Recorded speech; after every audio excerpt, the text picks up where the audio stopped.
மின்னலும் வெட்டாதோ, வானில் இடிகள் முழங்காதோ, கொட்டு மழையும் கொட்டாதோ, கருவணராயர் ஆணையிட்டான்.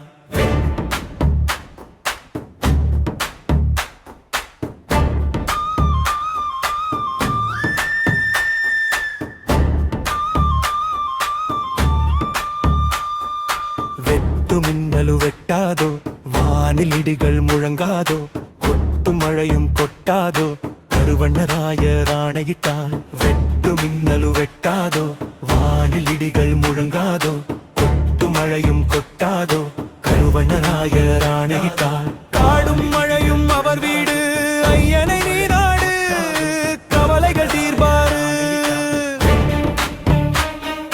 சத்தியமும் இங்குண்டு, மங்களமும் குறையாது, ஐயன் வந்து குடிகொண்ட சத்தியமங்கலம் வனவீடு. வெட்டு மின்னலு வெட்டாதோ, வானில் இடிகள் முழங்காதோ, வானில் மழைகள் முழங்காதோ, கருவண்ணராயர் ஆணையிட்டான். கருவண்ணராயர் ஆணையிட்டான். வெட்டு மின்னலு வெட்டாதோ, வானில் இடிகள் முழங்காதோ, கொட்டு மழையும் கொட்டாதோ, கருவண்ணராயர் ஆணையிட்டான். காடும் மழையும் அவர் வீடு, ஐயனை நீராடு, கவலைகள் தீர்ப்பாரு.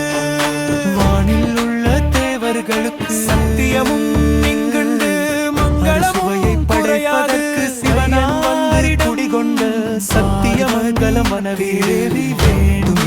வெட்டாதோ, சிவபலி இடிகள் முழங்காதோ, பார்வதி மழை கொட்டாதோ, கருவண்ணராயர் ஆணையிட்டான்.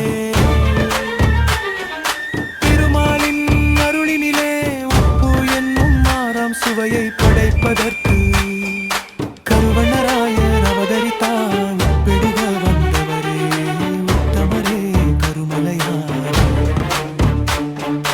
வானில் தேவர்களுக்கு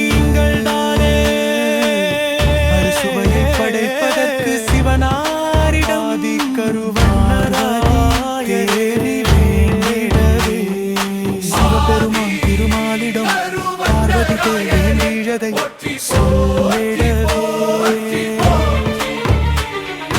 திருமாலின் அருளினிலே உப்பு என்னும் மாறாம் சுவையை படைப்பதற்கு கருவண்ணராயர் அவதரித்தார்.